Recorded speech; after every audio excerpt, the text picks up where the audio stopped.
Hello everybody and welcome to my new series on Microsoft Excel 2013. My aim for this series is to create the most comprehensive set of tutorials that is on the internet today. I want everyone to be able to kind of get up to what my knowledge is in Microsoft Excel. A lot of you will have watched my VBA ones, which are probably some of the most comprehensive around. I just want to create the same kind of knowledge database that I have on VBA, but for standard Excel as well. I know I've already got some 2003 videos. I wanted to update them to 2013, and these ones are going to be a lot better and cover a lot more topics and be a lot better quality. So let's get started. In this first tutorial, I just want to go through how I would classify the three different types of Excel spreadsheet there are, and I would do this by splitting them into database spreadsheets, dashboard spreadsheets, user interface spreadsheets.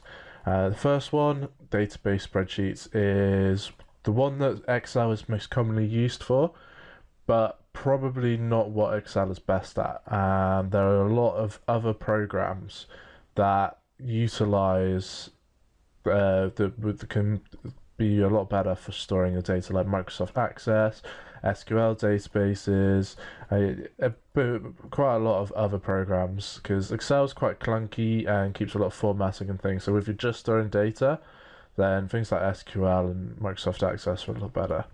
But it's something that a lot of people use, and it's something you definitely need to understand.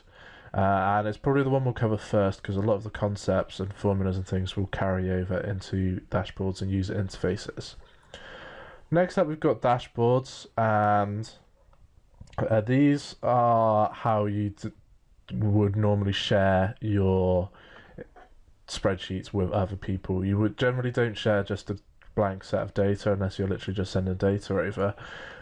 Generally, dashboards are what you share with people, and they'll have graphs, charts, tables, various kind of information that allows people to get an understanding of what your data represents. So these are a big part of Excel. Finally, we've got user interfaces, and I've got two examples here. So user interfaces are pretty much anything where a user puts something in and they'll get something in return. So my first example is a calculator, and this is just one that I've downloaded off the Microsoft website. And you see, you can just put in here how many years you want to take a loan for, and it will tell you what your monthly payments are, what interest you're paying, what your total payment is. You can change the interest rates, you can change the loan amounts, you can do a lot of different things with it. So this is one example of a user interface as a calculator. The next one is a user interface form, and these are probably going to be a bit advanced for this series, but they're a big part of what you can do with Excel. This is more to do with VBA. So I'm not going to cover these in this series. If you want to learn how to make kind of user interface forms, then that's going to be covered. That's already covered in my VBA tutorials, which I'll have a link to in the description below. So that's it. Those aren't the only kind of, you don't have to make all your spreadsheets in these three, and normally you'll have some combination of all of databases, dashboards, and user interfaces.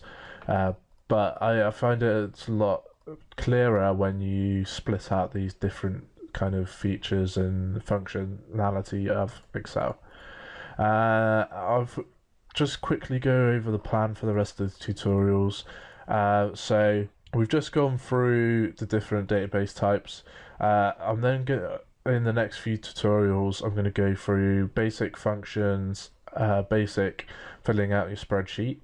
I'm then going to go through formatting and just the general cell formatting, which will be quite quick. We're going to then go through managing data and creating graphs. And here I've got graphs first, then managing data, but it's probably going to be the other way around, just because, or some kind of combination of the two. I'm then going to go into more advanced formulas. And I haven't planned further than that, but there's a lot more I could go into, so you'll probably see some more after that. So don't follow these too seriously. But You can download this plan and this example worksheet in the description below, along with all of the other examples for the series. Just click in the link in the description to our website and you can download everything from there. If you've got any questions while you're coming along, feel free to drop them in the comments. And we release new tutorials pretty much every week, so click on the subscribe button and you'll find out when we release cool, exciting new stuff. So thanks for listening, and I hope to catch you in the next tutorial when we'll start getting our learning brains on.